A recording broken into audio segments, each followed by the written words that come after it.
The H-Bomb's Fallout 3 video is the only thing that made me interested in playing 1 and 2. Because he goes on at length about how great they are and gives a lot of really cool examples. He does, yes, he does, but that's okay. That actually made me want to play the games more in this case.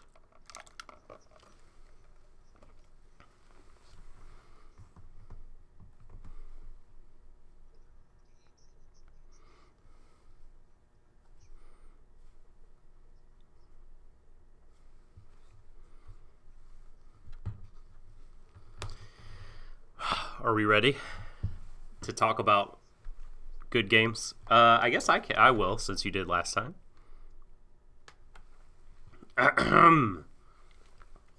Right.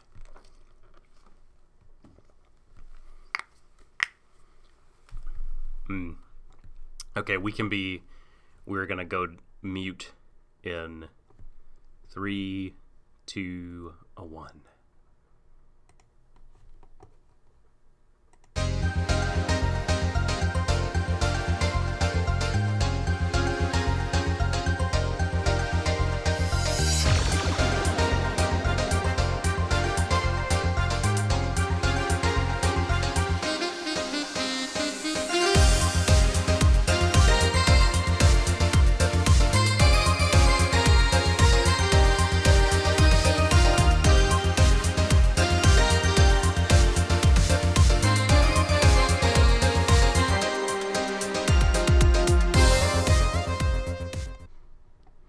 Hello, ladies, gentlemen, and envies. Welcome to Warui Deshou's Stream of Thought for the Promised Neverland, Episode 2, not Episodes 2 and 3, because we're often wrong about anime release dates.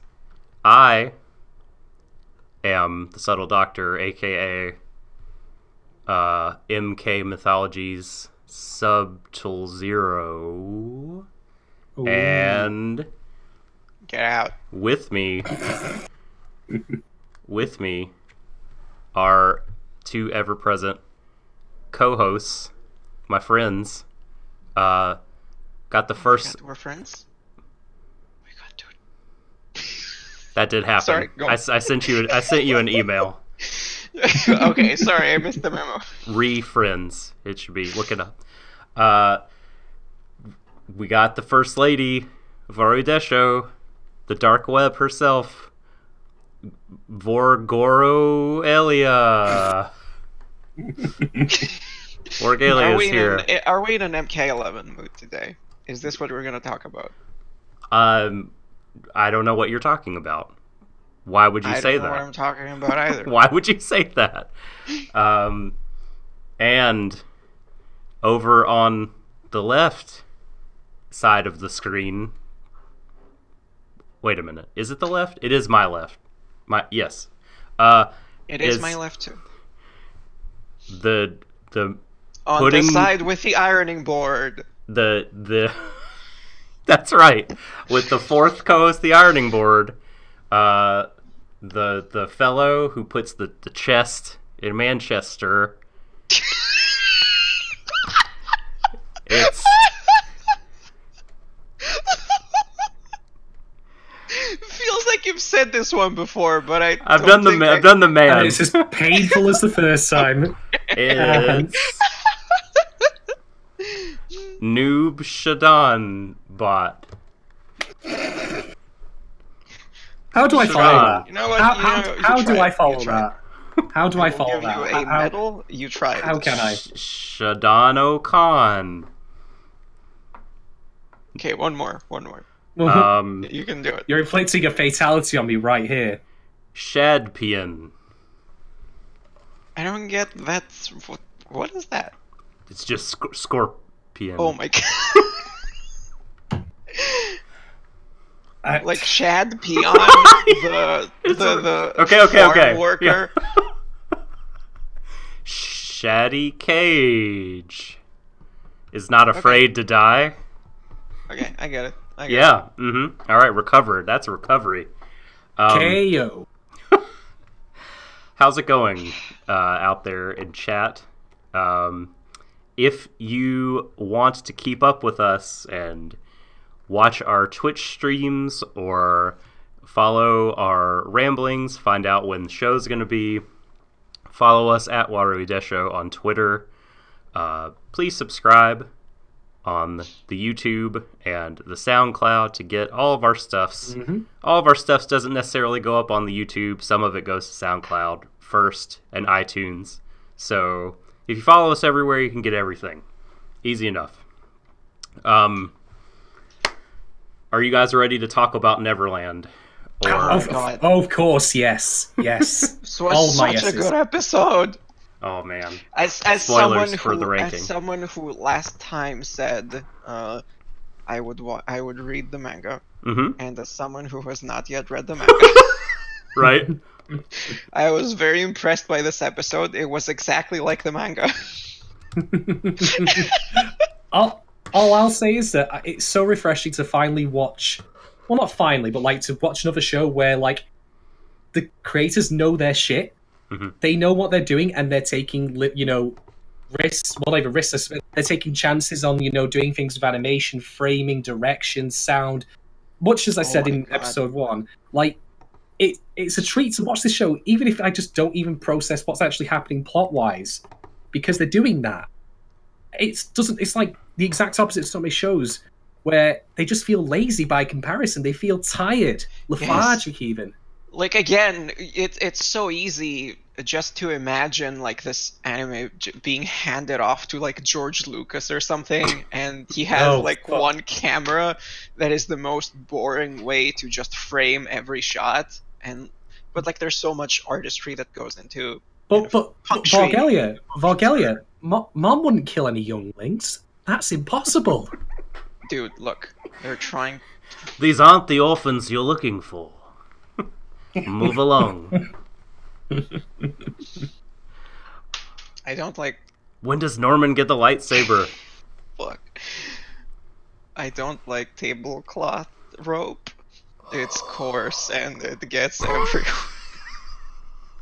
Not like you. Spoilers? Sorry. Oh my god. I got so far ahead of myself. Oh my gosh. Oh god. I got nothing. I have this effect on people. Please get used to it. I know I haven't been around, but just complete silence and despair from my co-hosts here. Oh, you'll get to the dark side eventually.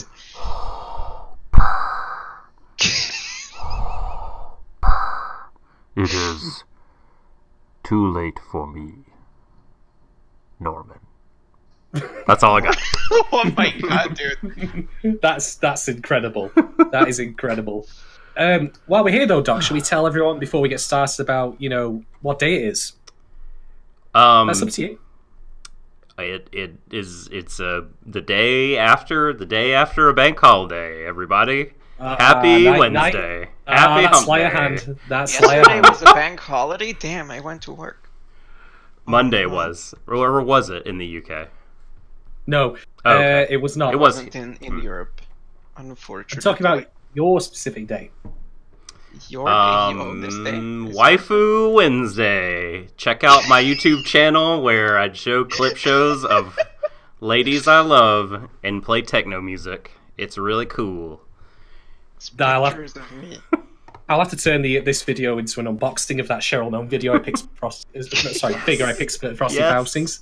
Yes. Maybe later. It looks so cool. So jealous of that. I saw it and I was like, right, I'm having that. There's no debate, there's no argument, there's nothing up for discussion here. I'm buying you found another figure in Frosty Faustings and you bought it?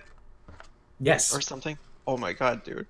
What the hell? You could see all of these exploits and images if you followed Shadon at Shadon1010, as you can see on the screen. I follow Shadon and I haven't seen.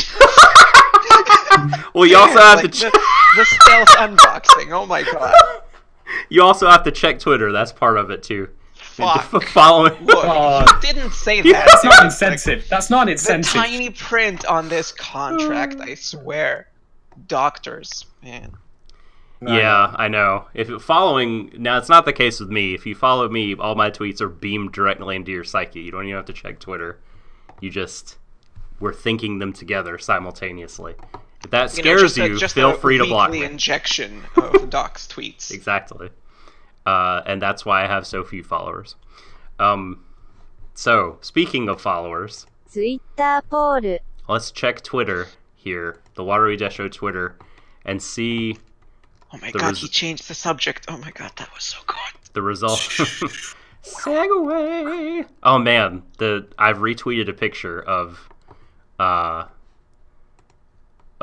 awesome figure, and I'm gonna paste it into chat here because it looks so good.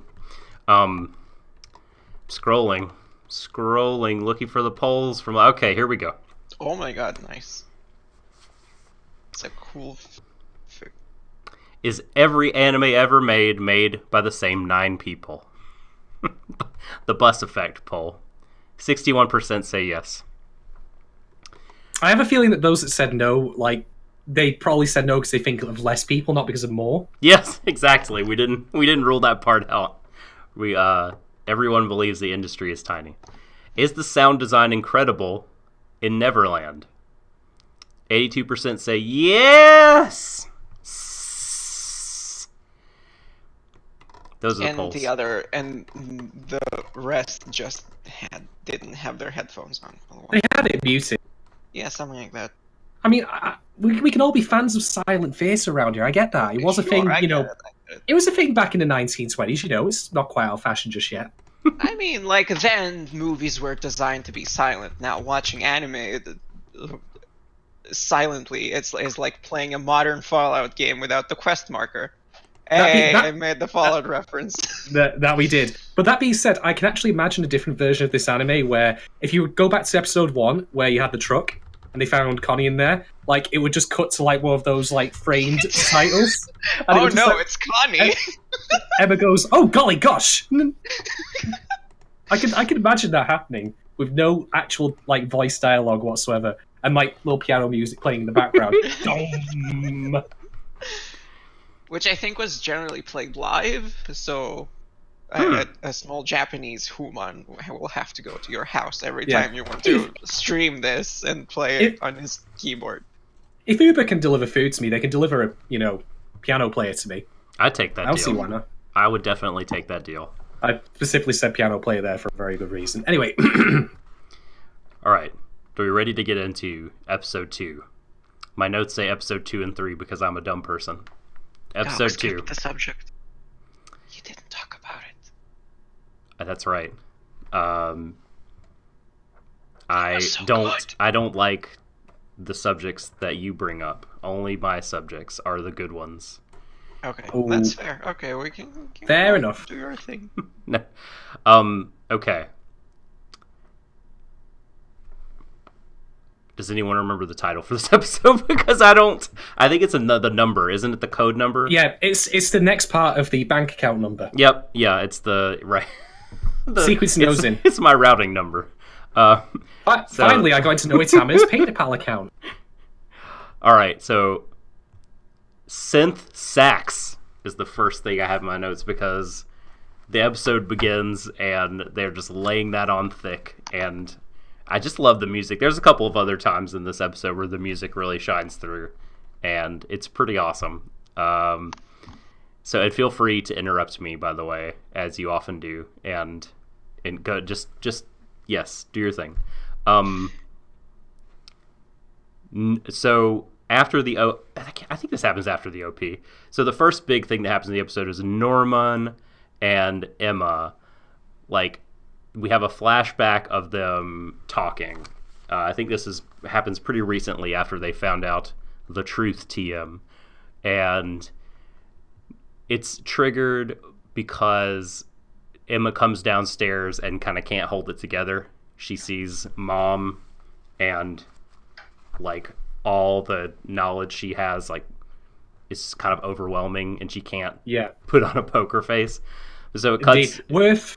Worth noticing here very quickly is that while this is happening, while Emma's losing her shit, is that it's still business as usual for everyone else in that house. all the other kids, apart from Emma and Norman, are going around their happy little lives, enjoying the presence of, Mom and all that. Even Norman seems to be doing a lot better, at least. Yeah. I think that's part of his character, though. I think that he's... Yeah. I wouldn't call him so much detached, I would call him clinical. I will talk about this later. Because this episode... First is generally like about them trying to figure out how to escape, like the logistics, kind of figuring out what Mom knows, figuring out all of that stuff, kind of coming up with plans. And that's amazing. That's all I wanted. And at the same time, it also introduces like some sort of more minor characteristics from these characters. So, like, they kind of their primary characteristics have been kind of introduced already. Emma is like cheerful and athletic and whatever, but like we kind of get introduced to these characters' tendencies, let's say under pressure, and we get introduced to how they think a bit more. So I think it's super interesting in like how it develops these characters in just with very like subtle things in just the second episode. Setting the stage as well for later conflicts down the line, I would imagine, because we get a quite clear standpoint here of where each character comes from. Getting ahead of myself here, but it just, as you say, builds on the previous episode. Emma is the heart. We have Norman, who is the thinker, but he is purely the academic kind of thinker. He's not so much about the pragmatic element. That is Ray to a T. Ray is pure pragmatism here, not cold or unfeeling, but he just speaks the harsh truth, the harsh reality that they're in. I mean, this is a good sketch of the way the characters are so far, or the way they're presented. Vorgelia, you I think, man, as we continue, you're gonna like it more and more and more, like, because they're, if you like logistics, right, if you like this sort of structure of problem presented in previous episode, big chunk of episode devoted to scheming around the problem, kind of logistically figuring out how they're going to overcome it. New variables introduced at end of episode that make the plan invalid, then repeat, right? They go back and plan some more. That's a good like loop, I guess. I think kind of reminds me of like the first season of Prison Break or something like that, which I enjoyed for roughly the same reasons. Although it's like one of those things where I enjoyed it, but like I'm a bit apprehensive about openly admitting I enjoyed it, and also I would not recommend it. No, anyone. never. I'm in the same boat. I watch. But like, I watch a lot of shit, and it has some elements that I like, and I end up kind of being interested in that stuff, even though the rest of it's not great. But a lot of the elements I think are executed well. I needed something to keep me awake. Oh my god, dude. This episode was so interesting. Well, I mean, no, I'm talking about Prison Break. Oh my god. Because, like, so I watched that, I binged it on Netflix when my first daughter was born, and, like... Right. I'm just entirely talking about the first season, right? Yeah, no, that's all I'm talking about as well. Okay. I had no desire to continue it later in a more rational sort of state of mind, but, like, at the time, she's a brand new infant. I'm having to, like, stay up with her and hold her to make sure she sleeps, and, like, I'm just like, give me something to, like, keep my eyeballs open. And I watched the entire first season of Prison Break. I watched Gurren Lagann. I watched a bunch of stuff. but some of it was good, like Gurren Lagann, and some of it not great, like Prison Break. But it was entertaining. But okay, so during this discussion, we're talking about this flashback. Like, we got Norman telling Emma, look, you got to put on the facade. Mom is doing that. She knows what she's about, but look, we've never been able to, like, kind of discover her intentions through her body language, through her expression. We never know anything was off until now. You have to do the same. Smile! And then they kind of speculate on how the shipping out works, right? They deduce what they think is the case from what they know. Like, you got, they figure out, like, 6-year-olds get shipped out if they don't do well on the scores, and they can only stay until they're 12. They figure out the shipping schedule, that it only happens like, what do they say, once every 2 months or something like that. Now they don't know. They could be wrong here, but again, this is what they're setting up their puzzle box here, giving themselves these conditions, and they kind of ponder, like, what do the scores have to do with anything, right? Like, they can see the fact that they're treated well, the fact that they're cleaned, the fact that they're fed such really good food. Like, okay, that makes sense. That's going to make the meat, the cattle, better. It's going to make it higher quality. But, like, why the test scores? And they conclude it's to help the brain, because the brain's the juiciest part to the demons. I am actually, like, here's the thing. I totally get their conclusion here, but I am actually skeptical that that's the truth. I don't think it's a case of brain size. I think there's something else going on here. Yeah. There's one key element that they missed out here, which is that they say between 6 and 12. What happens around the time that you turn 12 years old? You go through puberty. Is that a factor in it, possibly? Because you still keep growing. Like, if you want meat, like, your brain will still be growing and developing even after that point. It's hell. Hell happens inside your body for like 10 years. So probably not taste good during my first puberty, so I don't know. Yeah. It's funny that they conclude, like, that the test scores make your brain bigger. No, they conclude that the test scores are to determine, like, which students have the bestest brains, so which students would be better to kind of let grow into finer products. So it's it's not that they're making the brain bigger, they're evidencing the brain size. I see. Yeah, so they're like, okay, these are really smart, so when they're 12 they're going to be super tasty. Yum yum. Yeah. Indeed. Yeah. And that's, I don't think this is like a spoiler, even though it wasn't spelled out. I think I would conclude this had I not read the manga, but another thing important to brain development that actually does, I think, like, have an effect on and enhance the brain is, like, if you grow up in a loving, affirming, caring home, like, that's gonna affect that sort of stuff too. And so that is why they're in the environment that they're in. Yeah, I felt like that was more or less implied. Yeah. So, but to bear in mind, though, something that just needs to be stated here is that they are also working only within their own limited education. Like, what has been taught to them deliberately, what has been deliberately omitted from them. They have the concepts of how farms work, for example. So, suspicion everywhere, tinfoil hat conspiracy. Ah! Don't buy anything. Also, they probably don't want the kids to be physically stronger than mom. The one caretaker. Right. I mean, they bring a different caretaker, so I don't think they have trouble with kind of, like, children's strength. If they find out, there's probably going to be bad stuff anyway. Like, if they found out they were going to get eaten by monsters, that would probably, like, affect the quality, since it would affect kind of their the rest of their upbringing, I guess, since they wouldn't have the illusion of being in a loving household or whatever.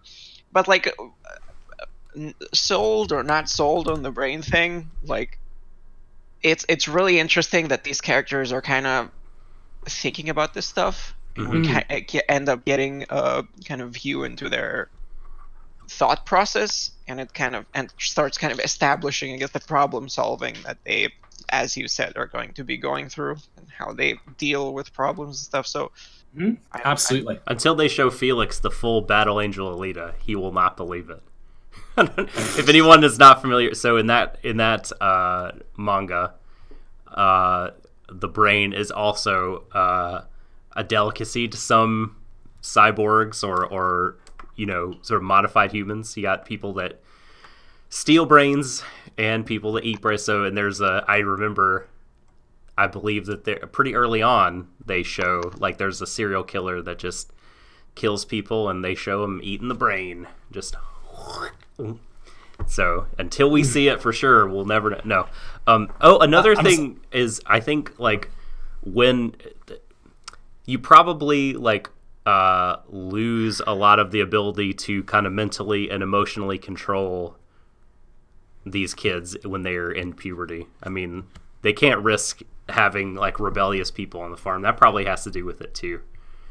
Docile. The deception, like they might start to question more and just be anti-authority more, that sort of stuff. Why have guards and security systems, you know, in great detail there, when you can just keep them happy with like bare minimum, you know, fake mother figure here, you know, fine. So I'm wondering, like, since it's, you know, it's monsters, maybe they didn't originally have such a kind of good knowledge of like how human brains develop and work. I wonder if, and that's something basically as the show kind of discusses what the outer world would be like. I'm very much wondering like how many other farms like this there are, and like to what extent are they like this? Because I fully expect them to come across some other farm, but maybe it's like worse. Maybe it's like a factory or something, and there's tons of children and whatever. I'm not taking off the table that the escape of a child or children is what they were actually running this farm to have happen in the first place. For what reason, ultimately, we will, if that comes true or not, we'll find out. Wow. Doc, you have a very bad poker face. You're spoiling the entire thing. No.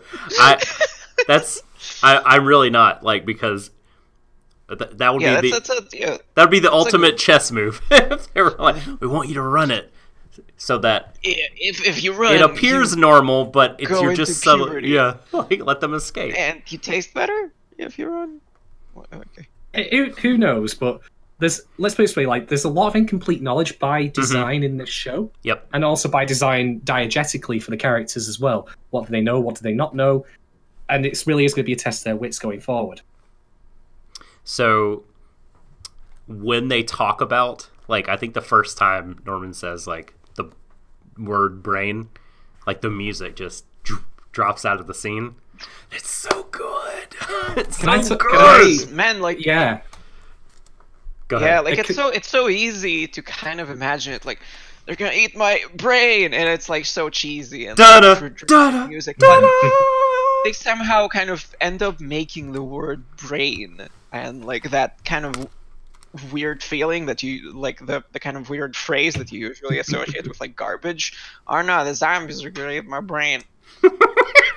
No. But through directing and stuff, they end up making that terror that they feel, that kind of like the realization about their bodies and what they're used for, it really drives it home, even though it's using like some kind of, oh my god, they're gonna eat my brain. Can I also just add as well with this scene? Sounds silly. I just want to add as well, the color gradient in that room, lit only by cold, almost blue light. It's it's a chilling conversation, so it's appropriate that the color gradient here is in turn cold in its, in its own way. They're having a discussion, which not to, again, it's easy for us like as audience members to talk about this outside the box, but think of it from their perspective. They're only like 11, 12 years old. And they're realizing, oh yeah, it turns out the woman who looks after us all our lives as orphanage is raising us for the fucking plate. Jesus Christ. Like, that's what I love about the show so far. The directing is accentuating the plot points masterfully. In all areas, audio and visual. So, they also determine that they are going to escape during the daytime.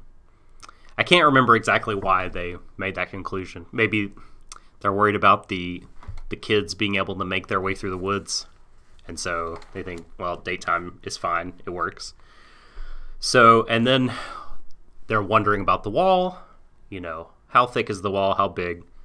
So they're going to climb a tree. Norman tries to climb and immediately falls out and says he's tired from thinking so much. And Emma laughs it off, but like put a pin in that. For later, I'll say. Oh boy. Because there's just a really interesting, like, oh shit, like, thing that you could connect to that later on. It's not like a huge spoiler. It's just like, something that underscores like what this is. This is not just an incidental thing. Not that this show is full of like, oh, whatever, this just happened, but yes, just remember that.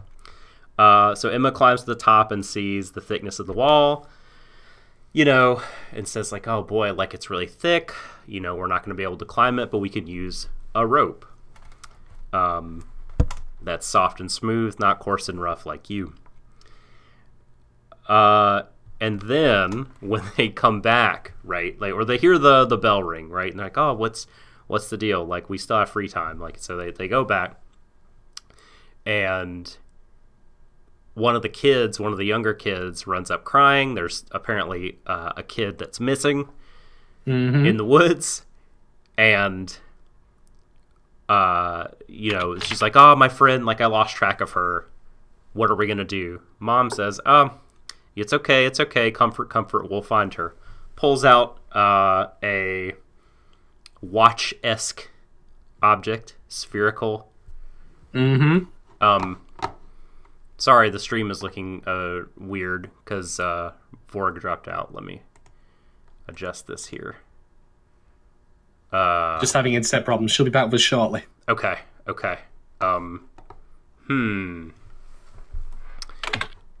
The only thing is now. All right. Let's take 5 really quickly here, just because the stream without Vorg's third window, the way I have it set it up, it looks a bit messed up. So we're gonna take 5. We will BRB. Be right back, folks.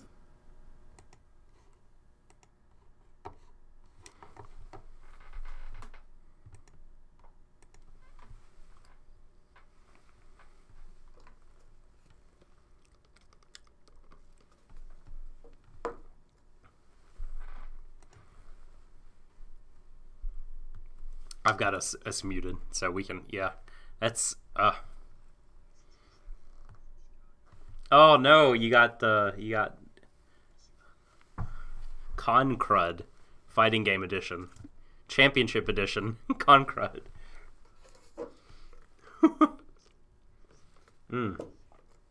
Sucks.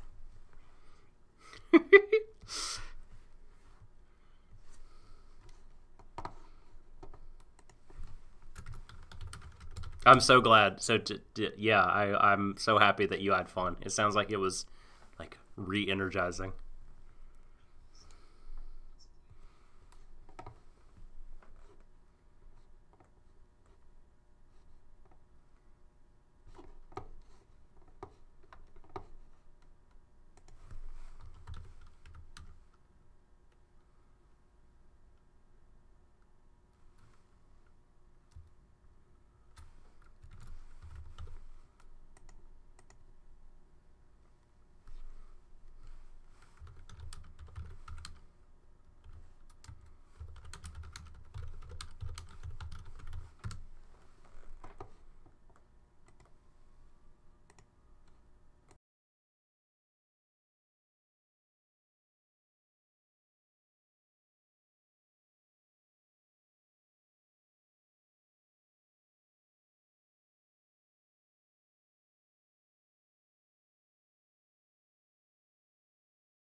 Okay, what did I miss? I was just shooting the shit. Nothing. Yeah, nothing at all. We were just. Yeah, I went out like in the middle of the conversation. I think when we were talking about the wall or something. Right. So that's where we're off. That's where we left us. So, So the only things that I said about the wall were right that that Norman couldn't climb the tree. Put a pin in that. Emma finds out it's about 3 meters thick or so. Says we can't climb it, but we're going to use a rope. And then I alluded again to your Star Wars joke you made. And then the Star Wars joke was strong for Vorgelia's internet. Yes. So IG-88 came through the computer, and he didn't like the joke. Why aren't you joking about me? Boop, boop, boop. So is that your George Lucas impression? That was IG-88. IG-88. Why are you joking about me? Oh, I didn't. So like, so we were talking about the child that got that was left behind in the woods, and mom comforts the crying child that reported it and says, "It's okay. It's all right. We're gonna fix this." Pulls out, and she's never done this before, it would seem, a large watch-looking item, or a makeup mirror kind of thing. Opens it up, sees, looks down into it, closes it, and says, "It's cool. I know where she is. I'll be right back." We didn't hear what she actually said, though, which was, "Mirror, mirror in my hand, where's the missing child in the Promised Neverland?" And the mirror is voiced by like a sassy celebrity. No, it probably sounds like Satan. Like, I'm of the opinion that anything, and we'll get to when we get to the next, like, nanny character, the sister character that comes in. But I have the opinion that anything innocuous that is used by the adults in this, like, if it had, like, an Alexa-style, like, AI behind it, would probably sound like it was voiced by Christopher Lee. That'd be my guess. She opens it up and it's like, "In 500 feet, make a U-turn." No! I had the wrong app open. God damn it. You have reached your lunchtime destination. Yes.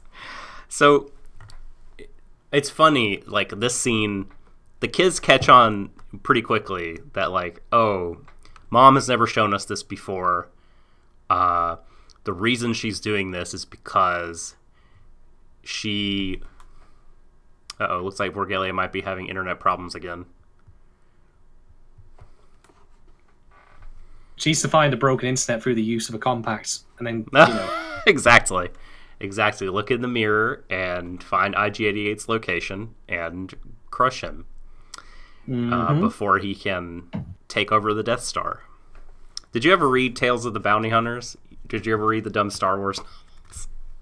I can't say I did. Okay. The only Star Wars books I read were the last, like, as a kid, because I didn't have access to any others. It was like one I got hold of, which was like the end of a trilogy that happened like 15 years after the end of Return of the Jedi, when like Luke and Leia and Han had kids and some.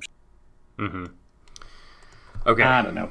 Well, nice the Old Republic. Nice the Old Republic on bust. There we go. There you go. Shoot. Well, our stream is looking bad again because Vorgelia had to leave the call. So we're going to have to, I guess, take another break here and I can talk about Chicago for a bit if you want. Figure this out. Well, the only problem is people can't see your face, and they see me in your window. That's for the best. There's a reason I do commentary, because it really is a face for radio. Well, okay. Look, why don't we? So I'll swap over to the album art, and then you can talk about Frosty Faustings. If you would like. I can certainly do that. So, Frosties, where to begin? First off, it was fucking awesome. I loved it. It was very cold. It was like, I don't know what like filthy like imperial measurement you Americans use over there, but in the true, genuine, proper system of measurement. And fuck you, Kelvin, while we're at it. In Celsius, it was -9 one day. It was pretty cold. Pretty fucking cold. But I got there. I got to play a shit ton of games with tons of cool people. I got to meet... I bumped into Jabali again. Shouts to Jabali. He's always awesome. I got to meet Lost Soul and played a couple of games with him. He's super chill. Swell guy. Deb, top Canadian Soul player. I got to meet my main man Ryudo again. Shouts to Ryudo. One of the nicest people I've ever met in my entire life. People buy me like free beers. Like, I'm always struck by the hospitality of the American people, like whenever I meet them in those environments. It was super swell. In my tournament, I went 2-2. I got a buy-in because the person was meant to fight first. DQ himself because he hadn't played the game in a while, which is fair enough, you know. If you didn't feel up to it on that day, that's understandable. But then I got... Who drew the album art, by the way? I'm sorry to interrupt you. Yukinon's asking, and I cannot remember. Is it Triple B? Yes. Okay. Sorry. If please you go want, ahead. if you, yeah. I got on stream for the losers match and I died. Oh, hello. Oh my god. Okay, you can hear me. Fine.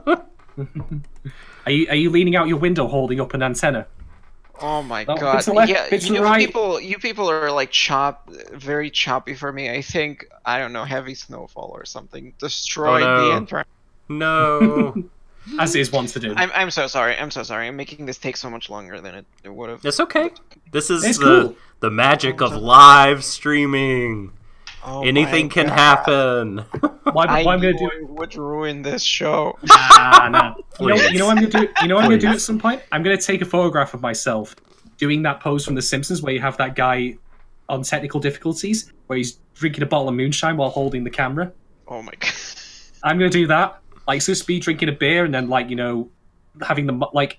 No, I'll have, like, the mic in my hand and I'll be trying to drink the mic while I've got a beer in my other hand or something like that. Oh no. So, do I come across okay? Do I sound okay? Yeah, you're clear. Yep, I can Clear hear as crystal. you. I can hear you just Okay, fine. Cool. Mm-hmm. Cool. Clear as Great. crystal. I can't hear any of you very well, but that's fine. We're live on the scene, in this natural disaster. Correspondent. Okay. Anyway. Yes, give us the crash report, correspondent What Vorgelia. were we talking about again? What's happening in Finland right now? Is it... Okay. It's night. There's snow outside my window. There's some cars outside. I think that pretty much describes what's happening in Finland. Riveting! Back to you, Shadon. Woo! Okay. So, Yes. Frosties. Do we want to talk more Frosties now? Later? Or are we good to go? We're an anime podcast, not a cornflakes podcast. Come on. I beg to differ. We should become a Cornflakes podcast, though. I think that'd Okay, be... make a 2-hour video essay about how cornflakes are actually anime. The Promised Neverland. It's great! I'm turning this off now. Turning this off. Goodbye. Okay. Okay. All right. We'll get through this. So, Mom is playing chess, right? She doesn't know, though she may suspect, who brought Bunny-san to the drop. So, to sort of send a message to whoever it may be, she shows that she has a tracker, implying that all the children have tracking devices implanted within them. And while this is all going on, Ray watches from inside. Dun dun dun. So, like, this scene, and then there's another scene where, like, it's a little bit later. I don't remember what's happening, but, like, there's a time or two when I felt like that this adaptation was a bit more heavy-handed than the manga, with the Ray kind of foreshadowing, right, that he would... I mean, you knew he was going to come into the team, but just that he kind of, like, knows more than they think that he knows. there's a scene. I think the way that they reveal it to him, which we'll get to in a minute, is a little. I'll talk about how my memory of that is different. And if anyone, I'm pretty sure that doctor in the comments, SSA podcast, the Ass Backwards Anime podcast, get it? SSA. I thought that was our skit. Right. Oh my god, dude. So, like,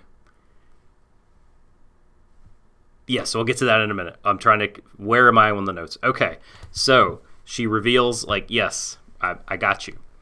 And Norman and Emma talking, they're like, it's cool, don't worry about it, it's fine, we'll figure this shit out. Norman has to leave. He gets called away. And Emma is just hanging out, and when Norman pops back, Mom. Oh, fuck me. Immediately. It's like... it's revealed like a jump scare, even, but not like... It's like... Ain't no cap. You get to immediately see his, like, both of these people's panic when you basically, like, turn around and what's basically your best friend has Mom just, like, right above her. It's like, oh, you're not happy today. It's like, oh, fuck. Can I point out one visual detail that I really liked that I also didn't catch until I rewatched this the second time? Which I could partly blame on the fact that I watched it on a smartphone first time around, or I could probably blame it on my own laziness. But anyway, when Mom is talking to Emma at this point, her eyes are tiny. And then they grow larger again when she goes back to her regular motherly persona. Yes, I mean, tiny eyes in general show like obsession, show kind of murderous intent and stuff in anime in general. I really thought she was X-rating her soul or something. That's what it felt like. Jesus fuck Christ! Can you imagine Mom at TSA or something? I mean, getting shit through there. Oh my god. Oh yeah. What do you mean? Scene. What is this pre-episode? Are you carrying liquid today?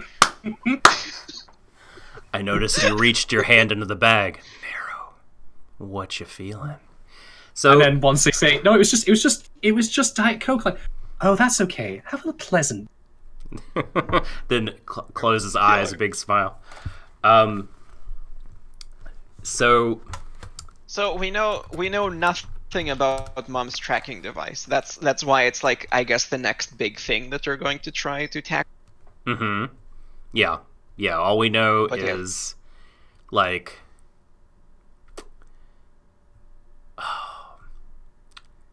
I'm debating whether or not I should like dangle it. No, I won't do it. I won't dangle a hint or anything. No. So, yeah. Well, of course the poll is biased. Of course it is. It's not biased. It's based, which means it's good.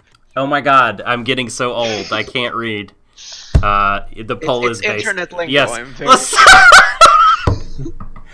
I know about the internet lingo. Yeah, it's PH below 7. Don't make me pwn you. Ha. See, I'm not so unhip that I don't know your leet woot language. Yeah. That shit is crunk. Oh my god. It's off the hook, dudes. If I was transcripting this, I'd write most sign numbers. Yeah. Anyway. Yeah, but Mom's eyes are that's a recreation of a manga panel. That one was burned into my brain. That's like a man, and like she is she's probing them. You know, I noticed that you were down. You weren't your usual self, and like she doesn't really, you know, she's pretty, like, I think at this point still trusting in the process. You know, she's been a mom for a while, and so she feels like, I just need to ask them point blank. They're not going to lie to me, right?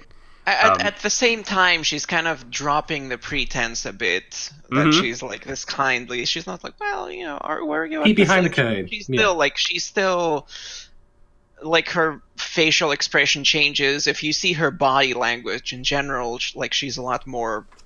I'm not sure if oppressive is the right word, but a lot more kind of. I don't know, less friendly, I guess. And also the way she speaks and everything. So it's probably like half. Okay, I'll ask them. Half she kinda already knows it's them and is trying to, like, intimidatingly find out. Because I'm pretty sure she's like already very suspicious of these two, even if she doesn't know for sure who did it. Right. So maybe she's kind of trying to get a reaction.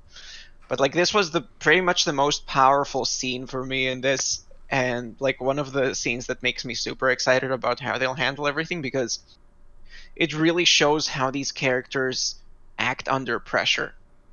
Speaking of that, oh my god, Emma's lines back. Emma's lines back to Mom are fucking incendiary. Man, holy shit. She Yes. she fucking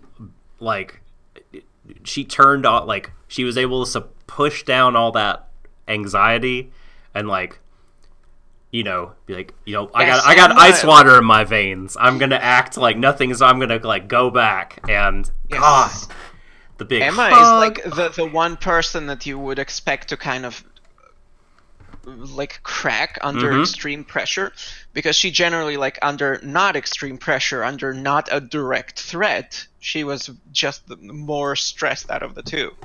Yeah, but like, but those lines, like, fuck, like, oh, Connie wanted to be a mom just like you someday, you bitch. oh my god, that wasn't actually there, but it might as well have been. yeah, but like the fact that she was able to compose herself Yeah. and actually like go through with that stuff while the white hair dude is cowering in a corner, paralyzed by fear. The like calm and collected dude that we've kind of known and seen as a very dependable and like calm person is now cowering in a corner in fear. Absolutely. Well, that's right. We got our first Saved by the Bell reference here. Wait, quite literally. They got There's saved the by bell. a bell. Oh, there you go. Fucking A. Yeah. Like Norman's panic, I thought, was equally well sort of acted and visually communicated. And it's such a deep thing to show how these characters act under pressure, to show that these are not just simple, like, archetypes. He's not just a simple, like, smarpy dude. She's not the emotional, like, girl person. Yeah. And I think part of the reason, if not the entire reason, he was so panicked, like, I feel like he probably could have handled things well himself if it was just him. If it was him, or if it was maybe some other kid, maybe a bit better. But because it was Emma. But like he really, because it was Emma. And like I guess we'll see how he acts under direct pressure a bit later. But he really seems to either care about Emma or like not really be able to deal with that kind of pressure. Well, in the directed to Emma being more of a source of pressure, I guess. In the very next like moment when he, you know, Ray comes out, rings the bell.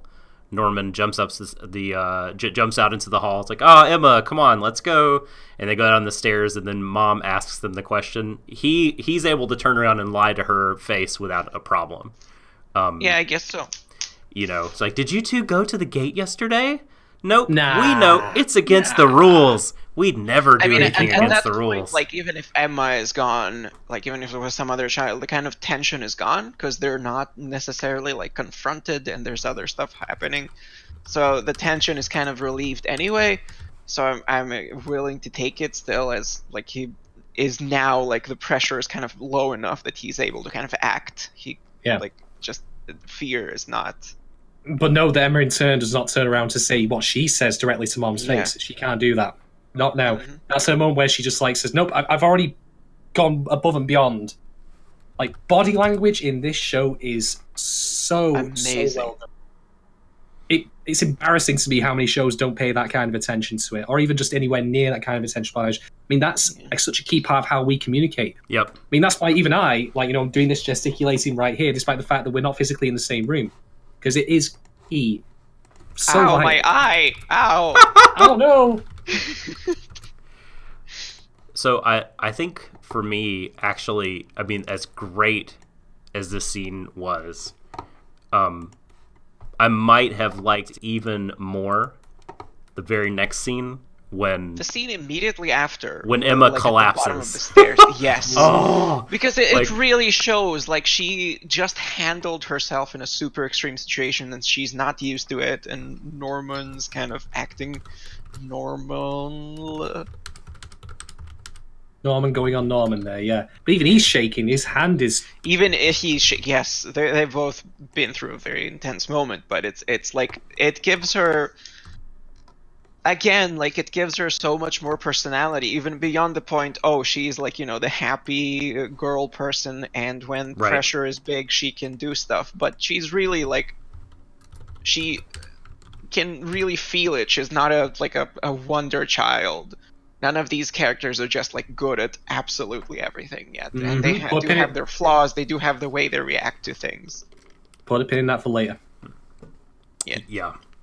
Like, just seeing the emotional toll. Like, again, these kids may be like smart, but they're not, as you say, like the Ubermensch children. Like, they were able to, for like a few seconds, put on this facade, the hug, the voice, like, oh, I'm so happy. But, like, as soon as they get to the bottom of the stairs, collapses, like, they're breathing not, hard, like, oh my god, that was so hard. And they feel real. That's what makes them feel like real characters. And that's why I love this episode so much. Because it, like, humanizes characters that in the previous episodes were kind of shown to be, like, kid geniuses. Like, they're so good at shit.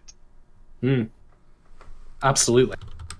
Really good point, SSA. Like, the way you see Emma's entire body trying to catch her breath, it's really, really well done. It's almost as if the directing in this anime is fucking amazing. Who'd have thought? Can't be. No. You're talking crazy talk. No, we just have A camera and B camera. Oh, God. It's like poetry, come on. I was waiting for that. I knew that was coming. So the Emma and Norman are go through the supply closet and decide that they're gonna use some old or spare tablecloths to make their rope for climbing the wall.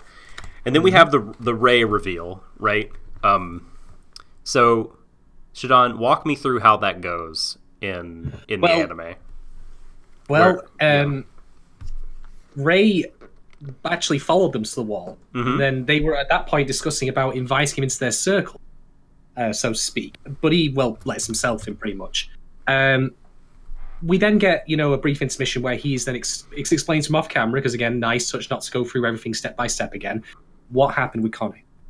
And even Ray, who, seems like an ice cold motherfucker at the best of times, even he's like, Jesus.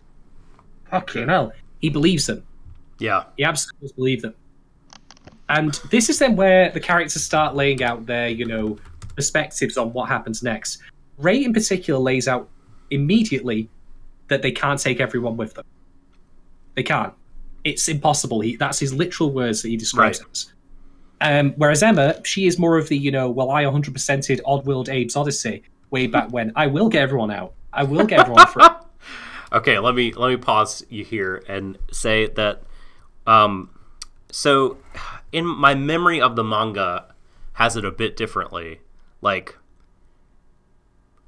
I don't remember him coming up to them, putting his arms around their heads and be like, "So, what happened at the gate? Like, fess up, you two." Like, my memory could be off.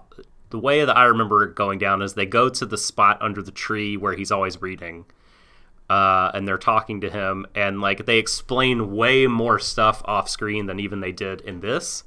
So there won't be this chance for plot holes, because so they both did it. Yes. Okay, so because so. in this one, Norman's like, okay, I have to talk to him myself. He still says that in the manga, but I believe they both do it. Please, someone correct me if I'm misremembering. But the main... I said the last time that I would read the manga, and I have not read it, but I know you're correct, because I said last time I would read the manga. That's right. There you go. That's interesting, though, because if that's changed from the manga, They use that then a little later with a very, very brief insert of Ray, of course, being absent from the tree, and Mom is looking in that direction. She knows he ain't there. Okay, well, never mind. I'm wrong. Because, yeah, no, you're right. That does happen. I just remember, so, the really big difference that I am focusing on, you know, between the way I remember it and the way that I'm just seeing it here is, like, so I feel like there's, like, a potential for some weirdness because, like, they don't say anything to him about the tracking devices, but he mentions the tracking devices.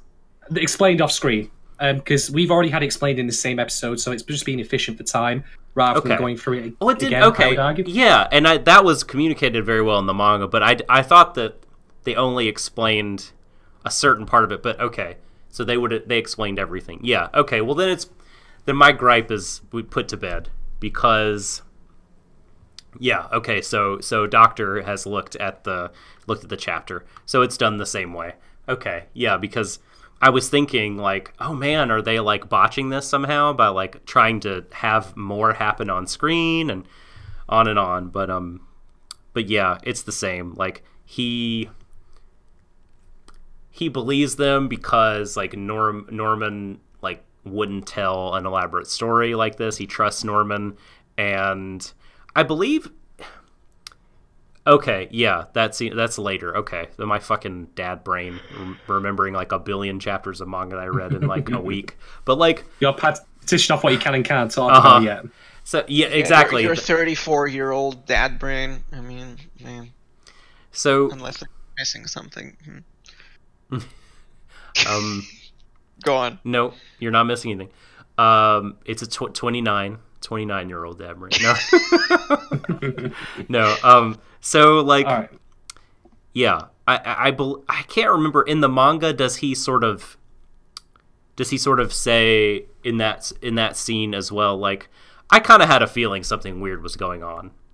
That may be coming later because he believed Norman quite easily, and it's. I mean, he already didn't he in the previous episode kind of express like some doubts about what children kind of do when they go outside and stuff like that. Yeah. So I think he already kind of basically figured it out that like things might not be as they seem, but he didn't really have enough information. Yeah. About it. Yeah. Even when they were like discreetly as well. Even when they were tiny in the flashback, he was like more cynical. Yes. Okay. Absolutely. Okay. So right. So so we have. Oh, sorry. Did you want to expound on something? Do you want me to continue explaining what happened? Oh no, I can take the summary here. I don't know if you have a point. Like I know you actually have some stuff to elaborate on later, but I'll just quickly get through the rest of this. So, like you pointed out, like Ray's very much like, okay, so when me and you escape, no, we're all gonna escape. Ha ha ha, very funny. Whatever. Norman, please talk some sense into her. Like Ray's very much like. The most efficient thing we can do is us get out of here. There are a bunch of kids. Most of them are under 6. Like, hey, that's a nice idea and all that, but can't do it. And then he he sort of postulates. I don't even want to say reveals because I have no idea if he's right or wrong. He sort of postulates that, like, hey, on the outside, there's going to be a demon society. And so it's going to be hard for humans to live. It's not going to be like once we get over the wall, we're home free and everything is good. We all have to survive out there. We can't have a bunch of little kids. Emma, with just a totally blank expression, hears all this and says, nope, sorry, still taking everybody. I don't care what you say. Like, no one else is going to die. If the system is against us, let's change the system. Like, we don't have to operate in these rules. So I think this is some good kind of insight into how the characters think differently. Because, you know, it's talked about, like, Norman and Ray being a strategist and tactician, respectively. But, like, to be that, you kind of have to, like, absorb and understand the rules. Like, whatever victory conditions are, like, what your obstacles are. And, like, they're really focused on that. And they've kind of accepted all that as a given. And you have Emma here saying, let's not take it as a given. Like, let's fucking change the world. We don't have to like operate by these constraints.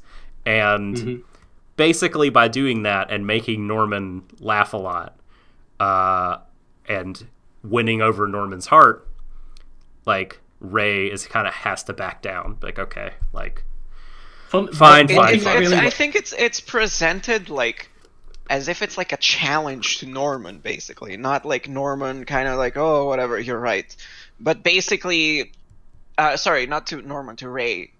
Like, wait, Ray is the black-haired dude, right? Yes. Yeah, but to everybody loves him. Yeah, but to Ray, basically, it's presented as almost like a challenge. Norman presents it as something that he could kind of tackle to me, or at least that's kind of how I ended up seeing how he ends up getting like, fuck, it's late. Convinced. I guess. Sorry.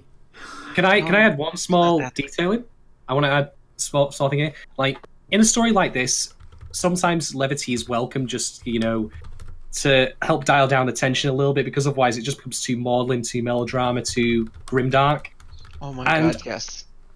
And I'm liking how the show is actually inserting moments of humor that aren't even the characters finding stuff funny, but something that we as the audience would. One thing that happened earlier... Like one thing Ray... Yeah, go. You do it. Right. One thing that happened earlier is that when Norman actually fell off that tree, they have a brief chuckle about that, like, about what's going on. Like, I'm tired, and they go, that's funny. But then what happens here is that Emma says to Ray, thank you, Ray, for your perspective. You've convinced me that we should do it. And Ray has a look on his face like, the fuck? I want to get the exact opposite out of you. I want to convince you to abandon this full notion. I love this. I love that, because it's funny, but it's perfectly natural. Even the scene, like, because Ray, up until this point in the show, has been kind of shown in the shadows, like, kind of observing, not being very potentially friendly. You don't really know how he's going to react. Yeah. Maybe if he's going to become hostile, like, what are you two planning? Whatever. But there's a lot of tension when he kind of shows up, and then he shows up and then just kind of hugs them. It's like, yo, what's happening? It's like, yes, all of the tension from him kind of being in the shadows, from him kind of lurking and being that kind of stuff, it's just gone, and I couldn't be happier. Literally, he walks up and is like, yo. Why was there not like a Seinfeld bass line or something when he came in there? Something I also really enjoyed. What's the deal with tracking devices? No, go ahead. Something I really liked is basically also that it's shown that Emma didn't really think the possibility that after they escape, it's like going to be a monster sort of a thing. Yeah. And by the fact that when she hears it for the first time, she kind of accepts it immediately as being logical. It makes me feel like she didn't think about it, only because she was focusing so much on how to save everyone, and like on all of the kind of emotional baggage that kind of those kinds of logistics bring. It's like, that's a really cool character trait. Like, she gets it. If it's pointed out, she gets it very quickly. Like, she would have easily come up with it, but like, she's just so focused on getting all these children safe. Totally. Yeah, she has her belief. She has her goal, and, like, that is the main thing, and she wants to, like, how do I say, like, navigate all these obstacles with her achievement in mind and change the kind of order of operations, change the navigation procedure as new variables come up to still achieve that, whereas, like, the other two, like, that they let the changes in the rules like affect the victory conditions that they have, but she's just like, nope, like, this is absolutely, we're doing this, and everything else, like, the tail will not wag the dog. This we must achieve, getting everyone out alive, and we will do it. She's her willpower and her kind of indomitable spirit in the face of adversity is like a force in this manga and in the show. Like, it's so great. It's why I think Buggy on Twitter mentioned this, like, about how she's such a great character, and he can't wait for everybody to get acquainted with her and that aspect of her character. And I agree. Oh, absolutely. These children are wonderful. Yeah. Really wonderful characters to base like a show around, and definitely very likable, very interesting, very already like 2 episodes in, and they feel like very deep characters too. Mm-hmm. And we're getting set up as well for future conflicts. You can already imagine the lines of argument that they're going to come down on as certain situations crop up. Like, what if there's a food shortage? You know, I can see Cole. Yeah, I knew that was. That's the worst poker face you've ever had. So I can. No, listen. I haven't. We're not eating another child. We're not. I promise that I have not. Done it once. I haven't even. I have not. I don't know whether there will be one or not. I honestly don't. That's the God's truth. That means in half of the manga there isn't. God damn it. You can't win. Like, if I ask a question, no matter how you reply, it's a spoiler. If you're saying, I'm not going to answer that, I'm like, oh, it happens. Asshole. I know it happens. Well, this is the key point, though. It's not so much the situations they end up in that are going to be the interesting, but how they tackle them. Yeah. I mean, I can see, for example, to use the food storage example there, Ray coming down the line of, right, we have X amount of kids here. These 6 are wasters. They contribute nothing, and not in that kind of language, by the way. But they contribute nothing. We leave them. Oh, Ray would totally say it in that kind of language. He seems like that kind of dude. He's a Brit at heart. Yeah. Norman would probably be all entirely about the... If he knows about calorie count, that was what he would be talking about. He'd be mathematical about it. We need X amount to survive per day, blah, blah, blah, blah. We've got Y amount here. He'd be mathematical about it in a way that will serve Emma's beliefs. Not mathematical about it in the way that would necessarily serve everyone or in the logical way. But he would basically find the science to back up what Emma thinks is right. Yeah, and as for Emma herself, I can actually imagine her just giving away her food. Yes, which is entirely altruistic, which is fine. But then there's also the caveat, of course, that she would then, as the leader, need to keep up her own strength. You can see how this is starting to work out. Like, this is the thing that I don't even know if it exists or not yet. It's just a broad guess because it seems like something that might happen. And again, I'm thinking back to Grisaya. But like, holy shit! I cannot wait to see how these situations clean themselves out and how things go down. Like, so you have a wonderful dynamic that can lead into a lot of good stuff. I just want to see like Doc is nodding. That's a spoiler. There's good stuff. No dynamic. I want to see no good stuff. No. I just want to see the like Survivor style, like, you know, Ray sits down in a room with a lone camera and talks about voting kids off the island. That's what I want to see the most. Emma just gets to speak to the camera briefly, and she actually gets to let loose. It's like, Ray, he's such a prick. He wants to leave 6 kids behind. I just don't understand him. I know you're going to only see this later after we're safe and sound, but eat shit, Ray. Eat shit. Yeah, and Ray's going to be there like, he's not going to look at the camera. He's going to look sideways and go, I think she's dumb. And that'll be all we'll say. That's beautiful. Yes. Yeah. Yeah. Cut to commercial.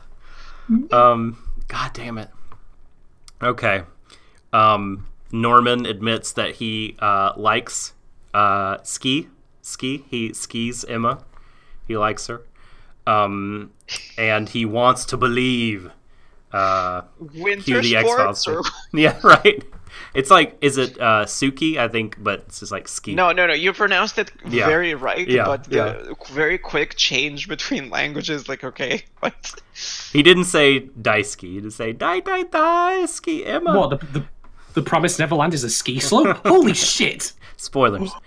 So, God, what did I write down? Oh, the two more big points. So when Ray and Norman are talking on their own, Emma's gone up to kind of observe the wall some more, and like Ray's like, look, this is all well and good and everything, but Emma's ideas might get people killed. They might get her killed because they're pretty risky. And Norman, his expression totally changes. And someone in chat, I believe it was it Manira? I can't remember it. I don't want to scroll because I'm lazy. said that there's a little bit of a sociopath vibe, and like from that expression, I can see what they're saying, like where he, yes, you know, you have also the is he a yandere like yes poll, and I'm like, fuck, I really don't want it to be like that. Oh my god, like please don't go there. Yeah, and he's just basically like everything, man. Like, just don't look at the camera because I'm spoiling everything.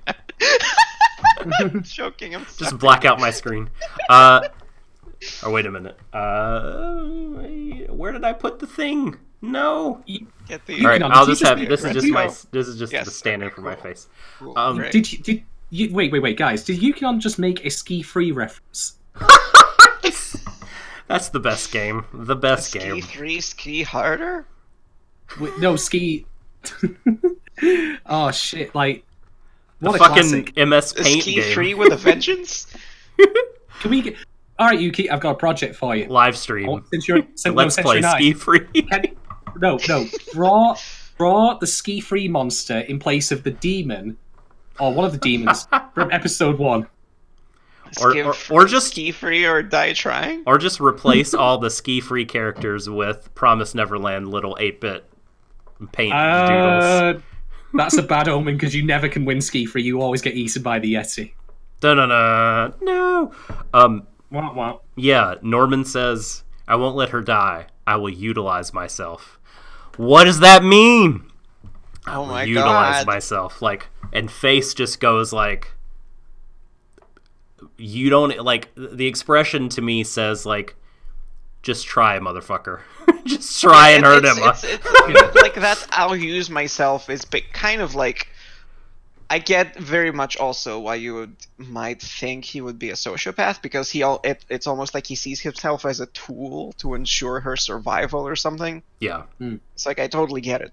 I think it's also just I really his, want to see how he kind of evolves. During the show. So, like, I think the reason people might say that, and someone said that in, it might have even been Trickster that said that in the first episode, the sociopathic vibes. But, like, I think that comes from how unaffected that he can seem on the outside to, like, what's happening. Yes. But you have really those moments. This episode, like, yeah. Yes. You have those moments of panic. That's why this episode's amazing. Because, again, they're not like that. They're normal people. Mm-hmm. They're three-dimensional. And then you have the cliffhanger ending. Sister Crone appears on the scene. Oh god! Another adult. She totally drinks the souls of children like so much hot chocolate. I know it. God, I know it. You don't get to be a character who's an adult in this show and not like be sacrificing, virgins on altars or drinking the blood of goats. She definitely looks fucking know it. Very sinister. What I'm very. Do I touch on this subject? Because the anime art style with people of color has evolved in a very weird way.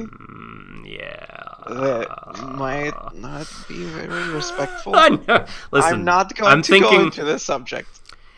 It is real, and I thought it too. Like, okay, cool. Yeah. I'm not crazy. No, not at all.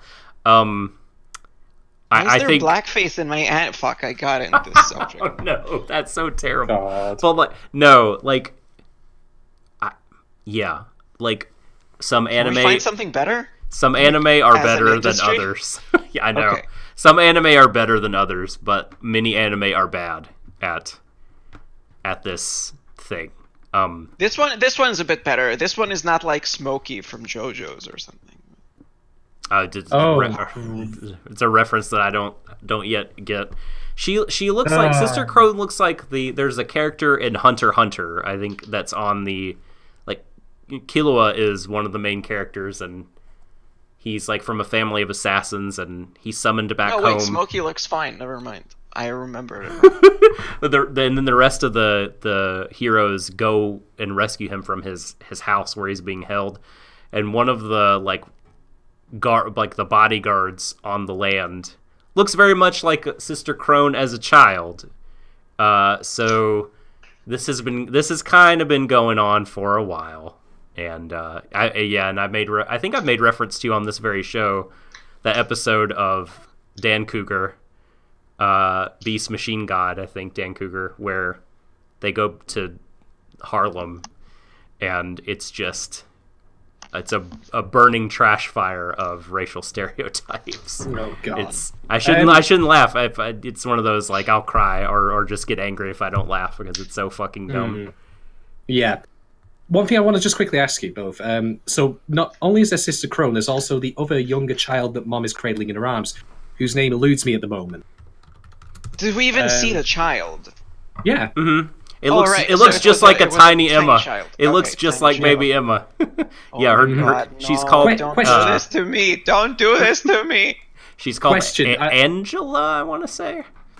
But Doctor and Chad is right. Like, if you're put off by it in the anime, that stuff, the art design of Sister Crow it's real bad in the manga, and you could say as she's sort of featured more in the coming episodes, like it could go into that. So yeah, it's not like a killer or a total dampener of the thing for me, but like I absolutely notice it. It bothers me. It takes me out of it a little bit, and I can absolutely see how it would super bother people. Sorry, go ahead, Shadon. Right, regarding that kid, names can wait, but how old do you reckon they are? Because bear in mind, very specific attention. Yep. Yeah. Yep. Not 6. No. And so I'm guessing they're not brought there as 6-year-olds. So they're brought there as infants and then they grow up. But no, I disagree. But wait, fucking yes, the youngest child there is 6 years old. We don't see anyone that's less than 6 years old. Right? Ray says that most of the kids there are under 6. They don't ship out till they're 6. Yeah. Go ahead, Shadon. Right, sorry. We have 5 and 4-year-olds, right? One wonders, is the timing of this convenient that, they're thinking of escaping and now they have a new addition who is maybe 2 or 3? Is the timing convenient that they brought another person to guard the children now that they're thinking of escaping? No. That is convenient. I'm talking about... You're both right. You're both right. All I'm saying is they're both convenient. Yeah, you're both right. Yeah. Mm-hmm. Like, I think it's both. Like, both of these are basically another chess move from Mom. Yep. Mm-hmm. What you got, geniuses? What are you gonna do? You're like, that's what I fucking love about this show. It's like not overt. Like it's like chess moves against people who against a massive force that the children can't actually deal with directly, and the children. And I'm so excited to see how it plays out. Absolutely. Oh yeah. Don't spoil it for me, dude. Don't do it. Everyone dies. Oh no. Oh well, I can solve that. Talking about spoilers, if you're in my timeline retweeting stuff about Promised Neverland, which I will not call it a mistake, but I followed someone who basically retweeted and talked a lot about Promised Neverland stuff. I'm like, oh no. No. Like, you might be a wonderful person. I love you and I would love to hang out. But if you do that shit, I will have to mute you. Use a hashtag, people. For now. Have you murdered anyone lately, Vorgelia? I'm just wondering if that might be a coincidence. Look, that has nothing to do with anything. The police didn't find conclusive evidence. No. I contest that. The police did find out that you killed someone who spoiled the Promised Neverland, and they let you off because they agreed that person should burn in hell. Ah, dear. Like, they did what? No jury in the land will convict her. Oh man, that's a shame, Felix. But I get it. I mean, I get it. Like, I can't sit here and be like, oh, you just have to power through. I mean, it's some bullshit. Yeah. No, it is some really bullshit. It's really unfortunate. And oh man, I know there have been better examples, but it's sad that I'm struggling to come up with them. And I'm honestly, I feel like I shouldn't. Banana Fish? Really... Yeah, well, Okay. I mean, it depends on, right? I mean, I could see someone. I don't know. It depends. But they I also feel have like the if fucking arms dealer in Banana Fish that is also a stereotype. Well, yeah. So, anyway, sorry, Vorg. Go ahead. But yeah, no, I was saying, like, I don't think me or kind of any of us are as qualified to say what's good representation. Nope. So I think people in chat would have a lot better ideas. Yeah. Like, I can definitely identify what is bad, but since I'm naturally not as sensitive to it, some things might not kind of come Exactly. off, to me the same way they would to other people, but that makes it even worse that this was, like, so apparently bad to me to bother me. Yeah. But I can probably still watch the show. And there's like, if I drop out halfway, it's fine. and that's part of why, like, I'm hesitating to, like, name an anime, because I'm thinking, well, how about this anime? And then I'm like, well, I'd have to go back and scrutinize it because my memory of it is hazy, and there could be something I'm just forgetting that is egregious. So yeah, I think you're totally right. So Canary is her name. Yeah, and that's one that, like, I'm kind of like, I hold my hands up. I don't know. That's all I have in my notes. We talked through a lot of the potential talking points, I think, unless actually Shadon, I think, had some more things to say. I have a few I just want to bring up. All right, let me hit the sounder. Talking points. Talking points. All right, you are. Oh my gosh. I give it to you. I give you the mic. All right, so I've spoke a lot of times in the past on this podcast about times where I think, why the fuck don't characters talk about this? Why the fuck don't they talk about X or Y? I don't know, darling. Look, right, you're not the first person who's tried doing that in this stream side. I see you in there. I see you in there, you may play motherfucker. Right? I'm dodging that shit wide. See me and guilty, bitch. Right, anyway, moving on. So, yes, there are times where I say that. But that in of itself is not inherently a flaw of any given material. It's not always universally the case the character's not talking about specific things is a bad thing. In this case, there are so many things that I personally, again, speaking as someone from the comfort of his own home, watching this show and not, A being 11 or B, being caught in said situation. There are so many logistical issues that I could see with the characters doing this escape attempt that they don't mention. Like, off the top of my head, first thing that came to mind is how on earth do you convince all of the kids equally that, there are indeed demons in the world? Ray believed it.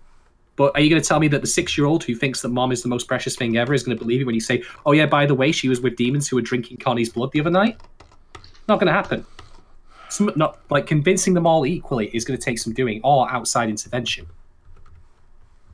But the thing is, right, stuff like that and other things that you can talk about, like food supplies or whatever, the characters not mentioning this, I am totally fine with and very appreciative because A, it means that they're not all-knowing or all-powerful in that, in their strategizing and their tactics here. They will make mistakes. I could feel certain of that. Emma's, I will save everyone. The pragmatism in me, I'm the Ray of this particular trio, by the way, says, no, not everyone, I feel fairly confident not everyone is going to survive. But that's part of the, testing of her character. Will she remain the person she is despite the trials ahead? Will her decisions cost people their lives? So the characters omitting or not thinking about certain things that I personally could think of, like, and this is not me selling myself higher, I'm just saying, like, I have it easy being able to think about this stuff, is great. Because I can recognize the potential for drama that comes up when they just think to themselves, oh shit, we didn't think about food. We've literally got a loaf of bread, 36 people. That's got to last us a week. How the fuck do we do that? We don't. I don't know.